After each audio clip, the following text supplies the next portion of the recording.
Greetings, everyone. This is Rock and Roll Spot Commander with the weekly comic book roundup. And this week we've actually got a very light week. And yes, we're on time on Wednesday. Next week we'll be back to Thursday because, well, that's how my work schedule is. Anyway, let's get into this week's books. Just kicking things off with Venom number 28. Where we left off, Venom and Dylan were trapped in the future, which seemed to be run by, well, symbiotes. Lots and lots of symbiotes, including a mysterious figure known only as Codex. However, while on the run from Codex's forces, Eddie and Dylan ran into the leader of the Resistance, and Wayne, who on the Earth that Dylan and Eddie are on Earth 616 is Dylan's late ex-wife or is Eddie's late ex-wife and Dylan's mother. Also, we learned that the former president was Flash Thompson. So, we begin with Codex. Basically, we get an explanation of who Codex is, somewhat. His name is Codex. He is the uncontested ruler of the world. Every city, every state, every corner of this planet lies in the palm of his hand. And day by day, his grip grows tighter. Now he's walking into a lab where symbiotes are being grafted onto other superhumans by Dr. Octopus, who already has one bonded to him. Doc Ock explains that the current subject, the man who'd been wearing the virus outfit, apparently the symbiote they're trying to bond to virus, the symbiote's being a bit hesitant, as if it's examining the person for some reason. Codex just wants it done, however,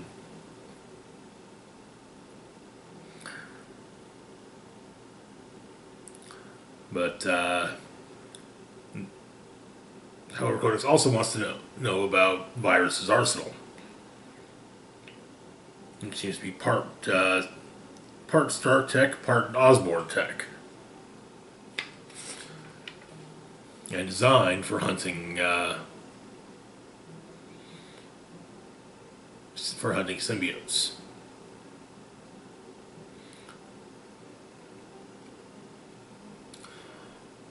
Virus explains that it's in such bad shape because it's what he could afford. He bought it all Tinker and some black markets. And Virus further explains that he's not from this world. He was chasing down Brock. It fell through a wormhole and ended up here. And to mention of Brock, Codex gets a little angry and wants to know everything now. Meanwhile,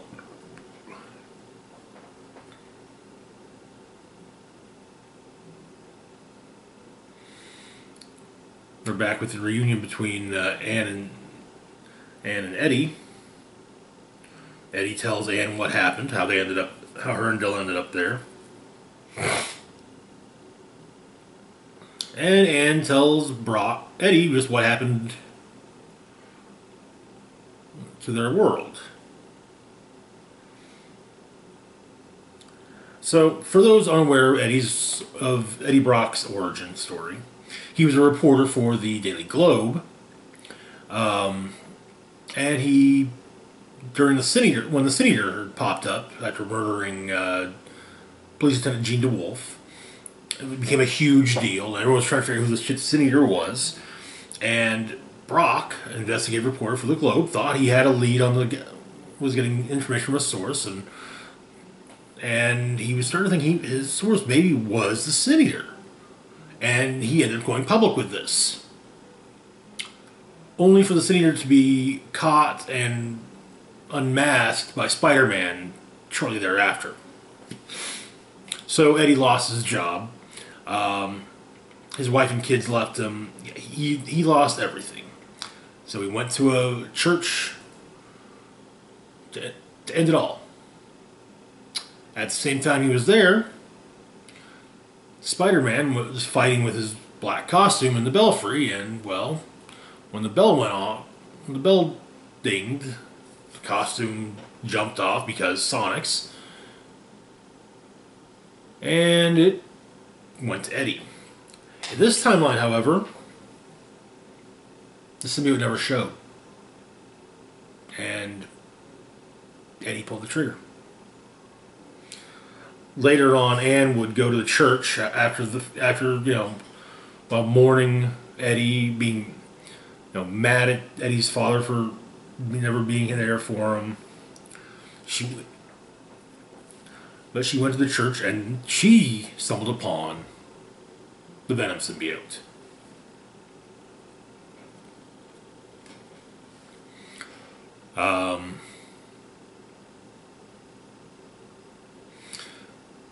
Also, it turns out that hers started replicating pretty quickly. Was drafted into a shadow unit by former President Thompson to train new recruits, led by a man named Rick Strickland, the first human to ever bond to one of the symbiotes. He was mentioned, as I recall, in the Venom one shot, I believe. However, Rex and Flash died in the big war with Codex. All that's left now is Anne's team. Her team is, well, Peter Parker, Cletus Cassidy, Deadpool, and Andy Benton. Of course, Eddie is not pleased about Cletus being on the team, and insists that Cletus is going to kill everyone, but Anne sticks up for him. So I think he's one of the best agents they've got. However, Peter's spider sense goes off, and they're interrupted by Omega Red, Sabretooth, Wolverine, Juggernaut, and the Thing.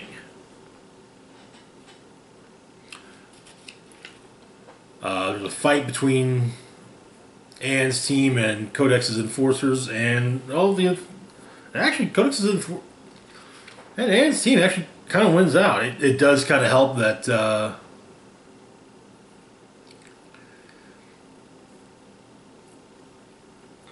they had Wade initiate Plan X. The X stands for explode, by the way, and so he blows them all up. Meanwhile, back with Codex, Otto, and wear the virus armor, we find out just who it was in that armor. And to be completely honest, I was 110% wrong in my guess as to who it was. Turns out to be none other than Matt Gargan, the Scorpion, who was mad that Eddie Brock paralyzed him.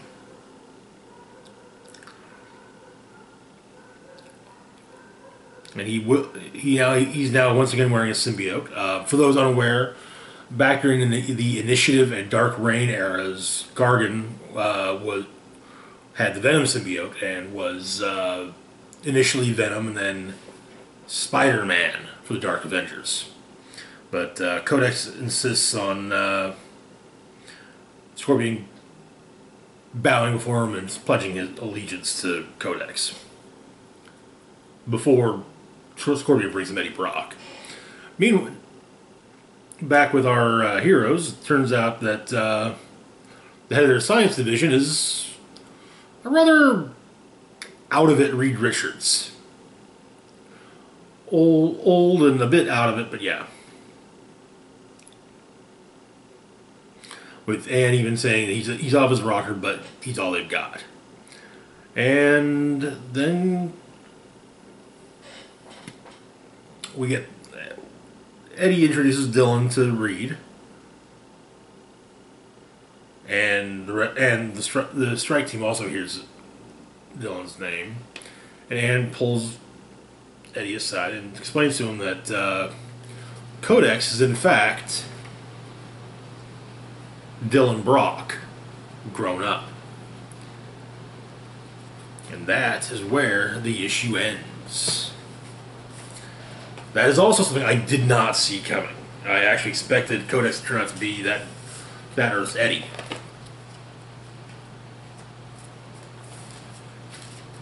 So, hey, good job, Donny Cates. Moving on to Juggernaut, #1.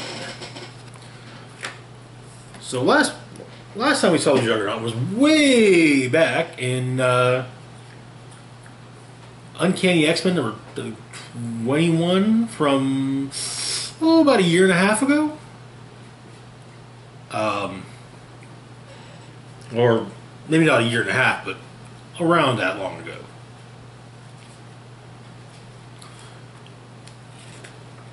So we begin with a quick rundown of things. A mystic gem, a force of overwhelming power. Nothing can stop the Juggernaut except himself. Another building falls, another building falls, another building falls. Cain Marco is done letting others pick up the pieces of things he has destroyed. Turns out that, in the present, turns out that Juggernaut, back from Limbo after being sent there by Magic back in Uncanny 21, is working with damage control and helping to level buildings. However, it turns out there's a group of homeless teenagers squatting in one of the buildings. Admittedly, the building hasn't been cleared for demolition, so, but they do kind of just migrate between the buildings. One of them, however, turns out to have kinetic force powers. Strong kinetic force powers. And, well, actually,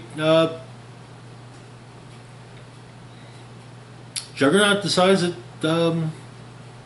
whoever this mutant is, or whoever this person is, they probably need help and guidance with their powers. We get a flashback to when he arrived in Limbo. Explained Magic was possessed and tore the gem out of him, and then shoved him into Limbo. He hates Limbo. So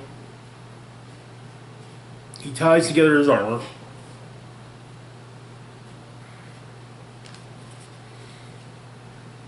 And starts to drag it behind him. Back in the present, Eddie's going through the abandoned buildings trying to find the teenage squatters.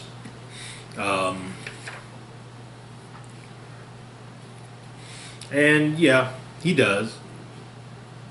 Turns out though it's not kinetic force powers. It's not kinetic force powers that this teenager has, but rather deceleration powers. And Juggernaut's fairly certain that the kid's a mutant. However, when she reveals herself, she explains that she's not a mutant. And she tries to stop the Juggernaut. Slow him down because that's kind of what she does? Yeah. Stop him? No.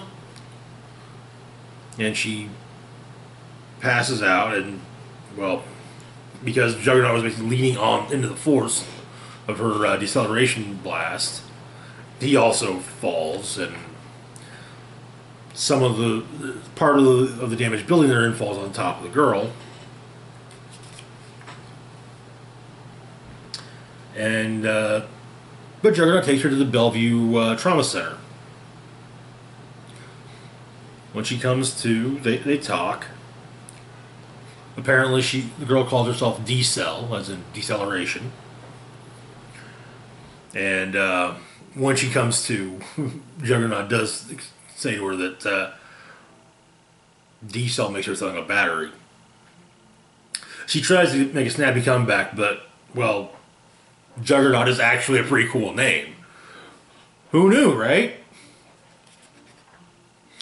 We get another flashback to Limbo, but after Cain explains to the girl that he knows what it's like to be at a crossroads. Well, he ended up at a crossroads in Limbo. Gave up his helmet to be shown the way to go. The whole idea being the way this works is before the tree can show him the way forward, he has to sacrifice what has come before. So he sacrifices his helmet.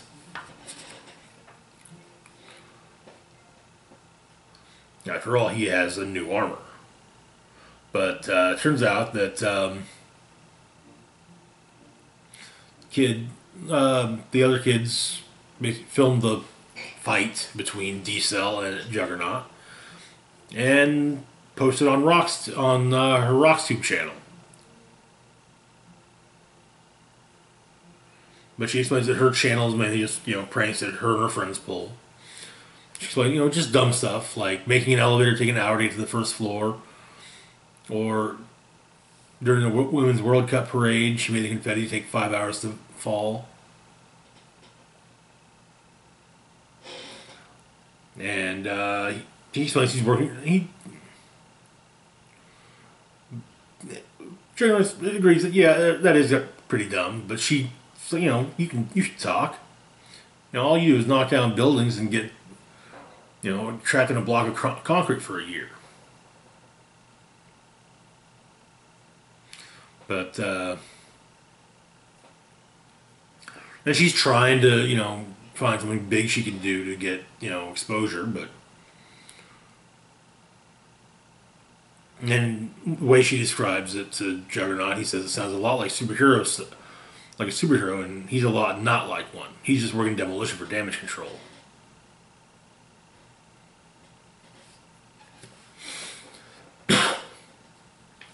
Well, one of her subscribers has suggested, or has posted a thing about donating to help the victims of the Hulk. And she does make a point that the Hulk does look like some damage that needs controlling, right? So, I guess Juggernaut's fighting the Hulk next issue. For the, 20th time. I mean, come on. They're like... Juggernaut makes more...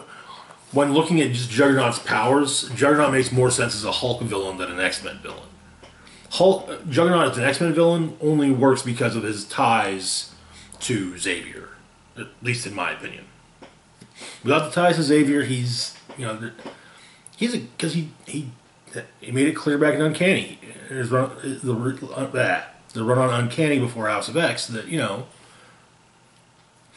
he doesn't, he's not part of mutant groups to, yeah, he'll fight with pro-mutant groups, but he's not trying to take over the world for mutant guys. He's not a mutant. But to be fair, everything that has Juggernaut as an X-Men villain is a lot of what has made him such an enduring character. So, yeah, on paper he sounds more like a Hulk villain, but he is definitively an X-Men character. Speaking of the Hulk, we move on to Maestro #2. Where we left off, the Hulk had been in stasis for a long time and finally woke up because the simulation had glitched. He was being kept by AIM. They were planning to try to retake the surface world eventually. Why were they planning to retake the surface world? Because there had been a nuclear war and most of humanity managed to wipe itself out, which, let's be honest, that's one of the things we're really good at. But Hulk left the facility just to get an idea of what the world's like now.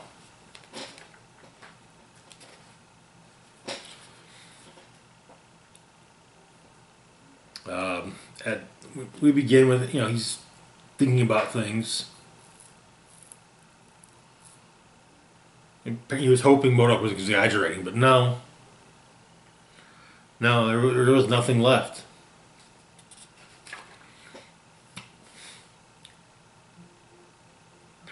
Parts of Mount Rushmore are obliterated.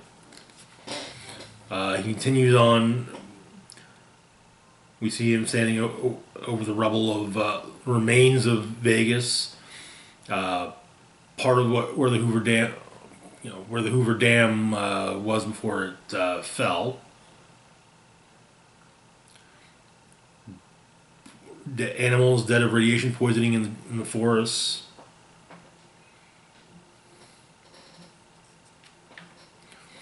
And in D.C., talks about to the Lincoln Memorial when a person runs by. So he follows. Turns out it's a group of survivors led by none other than Machine Man. They turn their guns on him, and Hulk kind of says, hold up. I've got an itch right here that's driving me nuts. If you could focus your fire right there, that would be great. But, yeah, before they can do that, Machine Man stops them. They live in the bunker. It's apparently the bunker underneath the White House.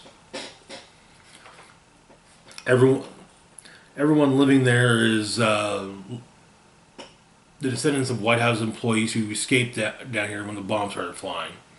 They've got supplies to last another 17 years, although Machine Man calculates that with Hulk's likely caloric intake, their supplies would drop to 3.9 years. Also, the idea is that the entire concept of government is dead. Just all this other survivors. There is, however, still a somewhat functioning city. Dystopia, formerly New York. Run by someone called the Maestro.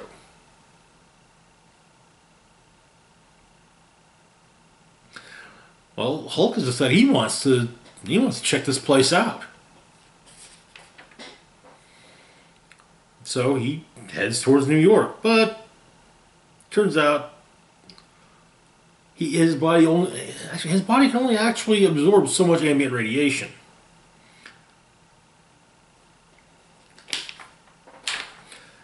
And after he passes out from some, he gets attacked by giant bugs, but some other survivors come along with sonic weapons and clear the bugs off of him, causing Hulk and Hulk passes out, but they load him onto their vehicle, and turns out they live just outside Dystopia. They're called wasteland survivalists. What they're trying to do is restore nutrients to the ground in order to grow crops. They've had sufficient successes so far, but they dream of greater successes. Meanwhile, Rick Jones. An elderly Rick Jones is sitting in a museum of the remnants of superheroes. Which kind of contradicts a big... Well, maybe not so much contradicts, but at least... contradicts an assumption that most... At least an assumption that many had with Future Imperfect, that Maestro killed the heroes himself. No, it would seem that Rick Jones collected everything. But apparently his granddaughter goes to explain that the Hulk is back. And he's headed to town. So in Dystopia, Hulk's walking around the city when the minister of the Maestro's minister comes upon him, apparently dispatched by the Maestro.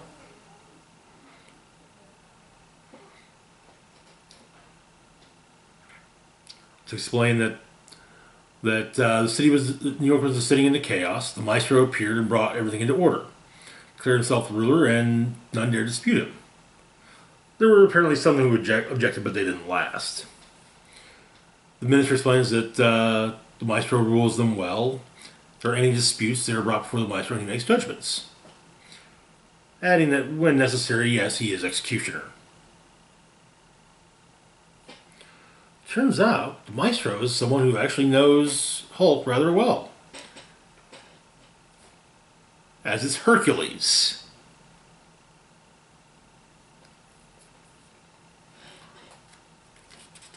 Which brings us to our backup story, Relics.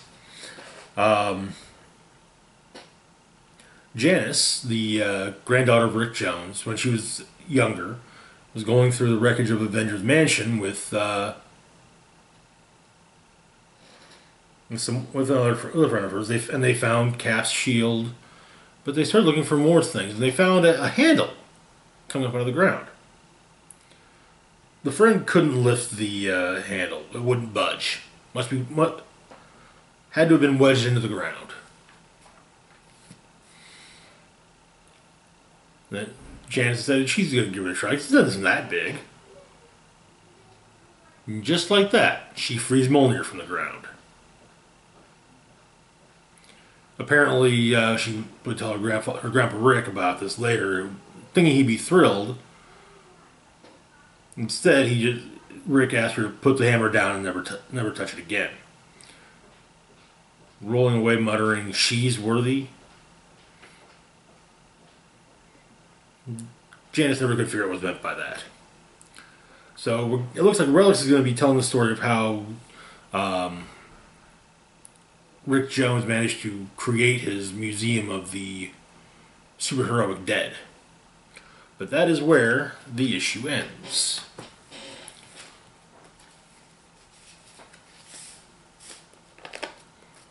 Which brings us to Spider-Woman #4.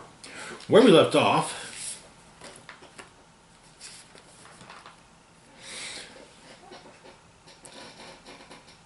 Spider-Woman, her current employer, pharmaceutical CEO Michael Marchant, and Marchant's daughter Rachel had arrived in Wundagore Mountain, where the idea being to do some further sciencing to potentially save Marchant's daughter, and probably also Jess herself, and potentially also Jess's son, Jerry.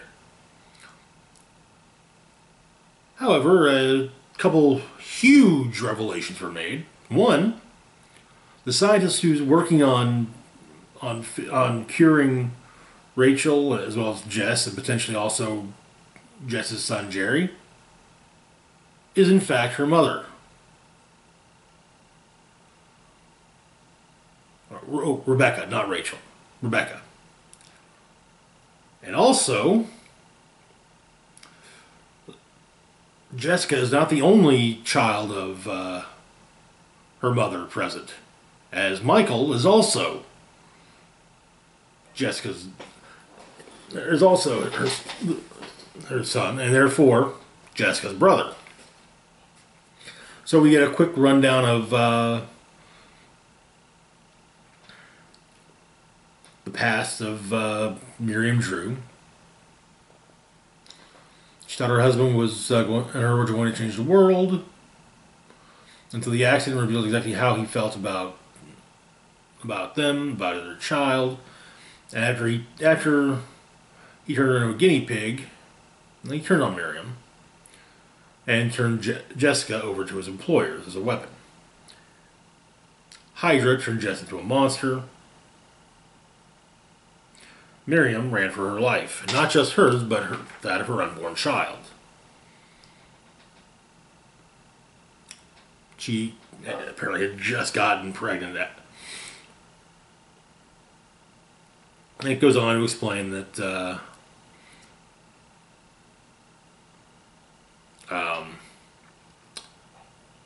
while, yes, Jess did see her mother's dead body, it turns out that, no, it was a clone created by High Evolutionary.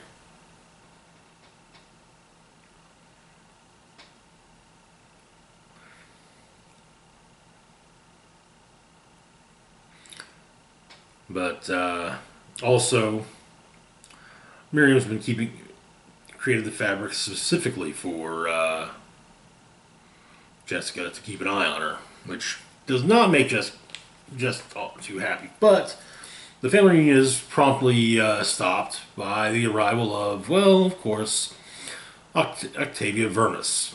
Very much not dead. And apparently there's history between Octavia and Miriam. Well, Wundagore Mountain has its defenses, so Miriam and Michael are getting them turned on. Jess is also getting involved in the defense, as is Rebecca. They're going to ride out on dinosaur things.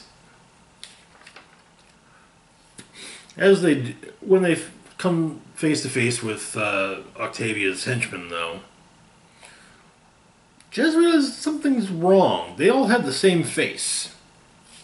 So, she punches through the head of one of them, only to discover that, oh, they're robots. Okay. Smack away. With her brother asking if Jess knew whether or not the troop was a robot before, his skull was crushed. And, well, Jess says she was mostly sure.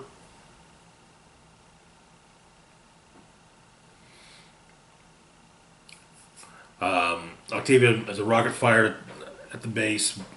It does hit, however, Miriam is able to survive. We get a bit of a Octavia and her goons enter Octavia and Miriam. Talk a bit. And Miriam basically pushes Jessica into the line of fire as Octavia's guards open fire with machine guns. With the bullets hurtling towards Jess as the issue comes to its close.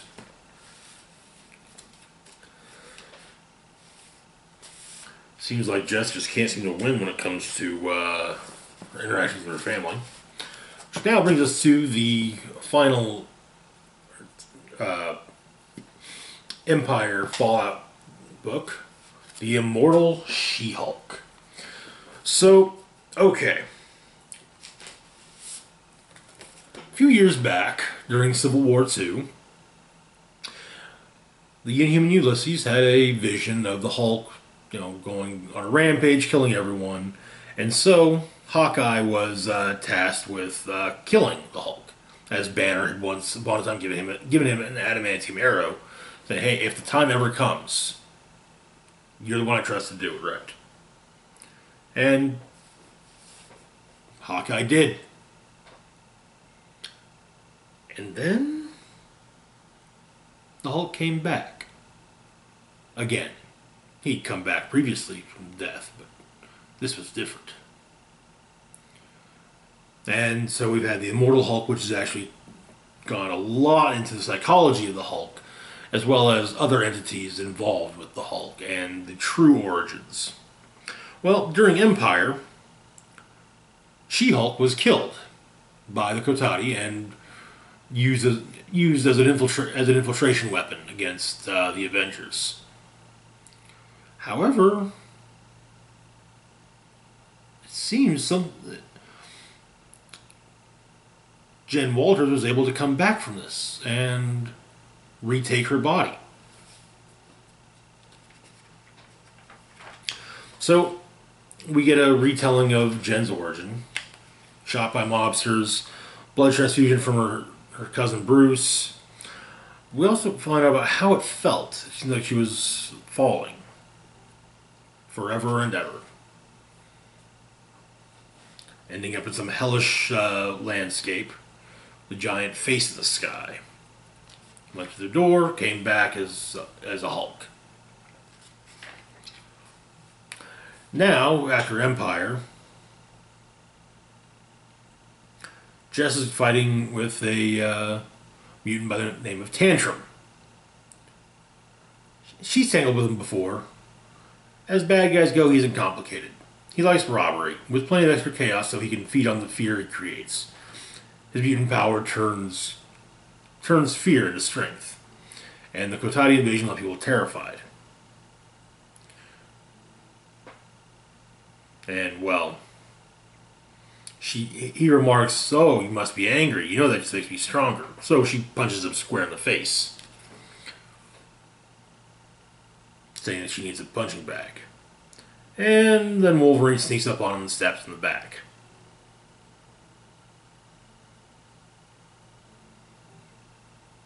She-Hulk's a little surprised, wondering if Logan killed Tantrum, but Logan explains that they got healers on Krakoa. He'll be fine. And he's also going to face Krakoan justice.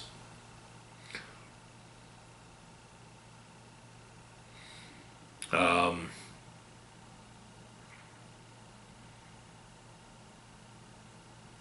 but She-Hulk reverts back to Jen and asks if, you know, maybe Logan wants to get a beer. And so they get a beer. She explained, and she talked about what's on her mind. You know,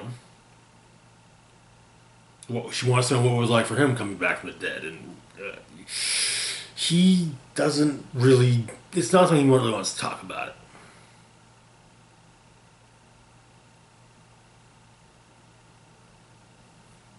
And so she asks how she deals with it. And Logan just asks her, are you the same you? And so, but Jen says, yeah, same body, same person. And so Logan says, and quit looking it in the mouth. You came back from stuff that should have killed you, that did kill you. And even adds that he's not going to lie. The first time, second time, it'll shake you up. But it's you. Your friends, they see you, they know you. So it's kind of healing factor. And yeah, same as Bruce, same as a lot of other people. We're then going to flash back to the next time she was killed, this time by Thanos in Civil War II. They got a heads up Thanos was going to steal the Cosmic Cube. The Avengers did. So they gathered together when they could. And both War Machine and She-Hulk were killed. Going through the green door, she ran into her Uncle Brian.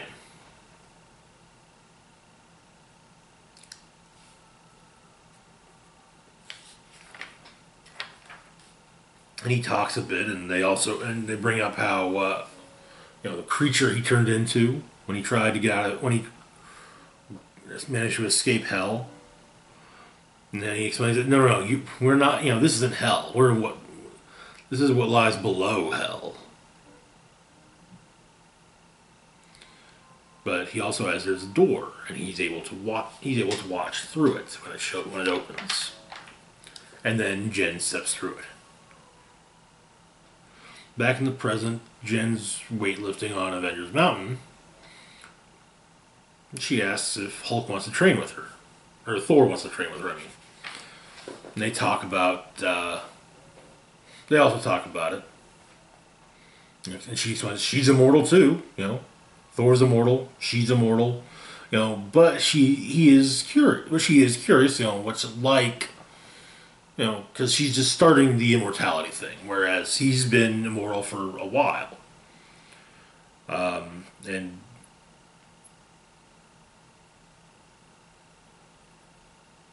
But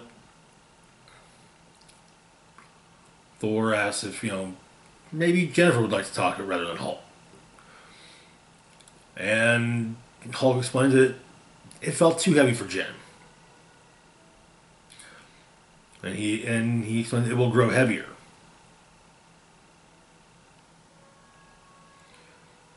Thor brings up his recent slaying of Galactus. Kind of saying that, immortal and long-lived are usually seen as synonymous, but they're not as synonymous as one likes to think. Then we flash back to when she was killed by the Gotati. This time, when she ended up in the below place, she ran into Samuel Stearns, the leader. He's also trying to, he is seemingly trying to take over the below place.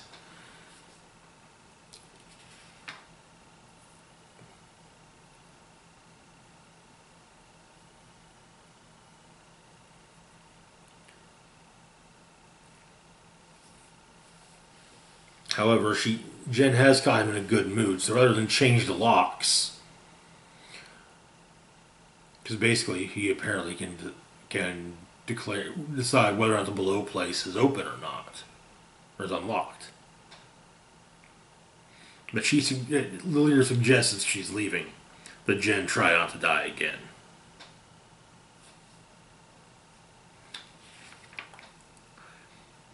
And that, as she, having gone from Jen into Hulk, curling up in her bed, scared, the shadow of the leader stands over the foot of the bed. And that is where the issue ends. It's definitely going to be interesting to see how She-Hulk is handled from here on out. Sadly, this is only a one-shot, so yeah. Which brings us to our final comic of the week, Dark Knight's Death Metal, Speed Metal. So where we left off with the Flashes in Death Metal, Barry, Wally, Jay have all banded together, and they are running.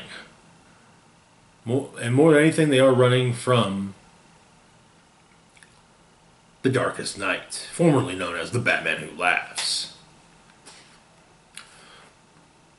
So, the issue focuses on Wally and how he was out of time and lost in the Speed Force while the world that he loved changed. But he managed to return. Going over everything he's had to deal with. Further power boost from Chrissy's Dr. Manhattan using the Mobius chair. Heroes in Crisis. The rediscovery of his lost kids. And of course the events of Death Metal.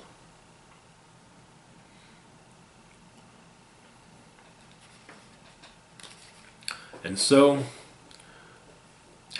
Barry, Jay, and Wally are running. And then Kid Flash, Wally West III, joins them. And they are running as fast as they can with the Darkest Knight hot on their tails. Who then makes a horde of Dark Flashes. I think basically, the same concept as the Dark Knights, just with the Flash. So you got a Joker Flash, there's a Bat Flash, you get the idea. And then Barry manages to stop the Speed Force with the Speed Force formula developed by Johnny Quick. So now they're trying to come up with a plan of what to do, aside from just run.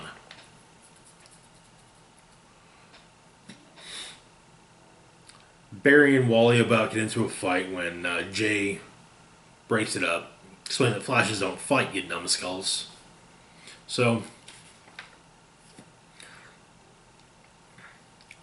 they've got a plan. Wally has a plan, but Barry figures they need to stay on the move.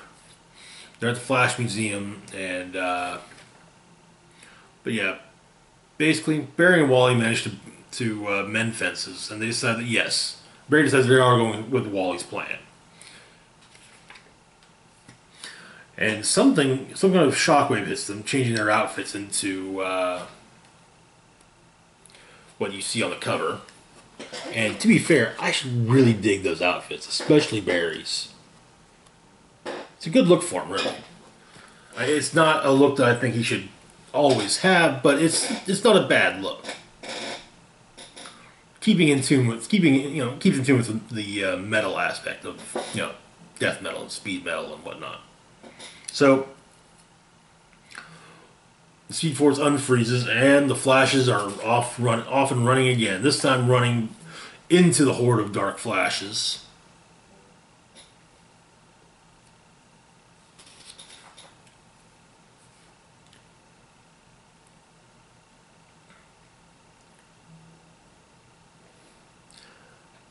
And they continue on. They make it to Castle Black. Now they have to make it to the Mobius chair. And yeah, Wally's in the lead, followed by Barry, then Wally West the third, then Jay. Jay, however, he's not going to be able to keep up, and so he tells the other three to go on without him. Then Wally West the third, yeah, he's going back for Jay, and so it's Barry and Wally, and things aren't looking good, but until. But Wally says he's going to tap into the anti-crisis energy within him. But when Barry says, no, don't use that power, use mine, and passes his speed along to Wally, which turns Wally's blue suit into a classic Flash suit, and so he once again remembers everything: Iris, the twins. Bart, all of it. And he finds the Mobius chair.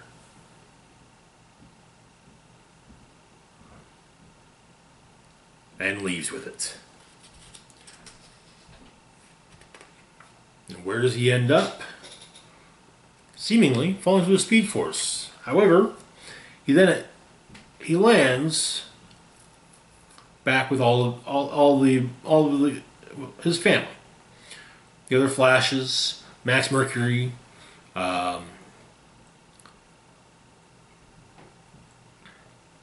Bart, Jesse Quick, Linda, their kids, Iris.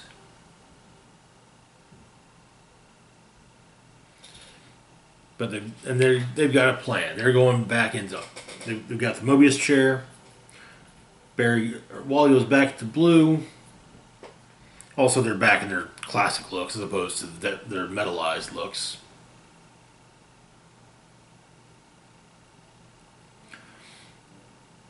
They're about to start running with the Mobius chair in tow behind them. And Wally tells Barry to lead the way, but Barry decides that no. This time, Wally's leading the charge. And they start running with the chair following. That is where the issue ends. And that is it for this week's roundup. As always, feel free to like, share, subscribe. Links to my Facebook, Twitter, Patreon, and PayPal can be found in the description box down below. This is Rock and Roll Spock signing off, saying live long and rock hard.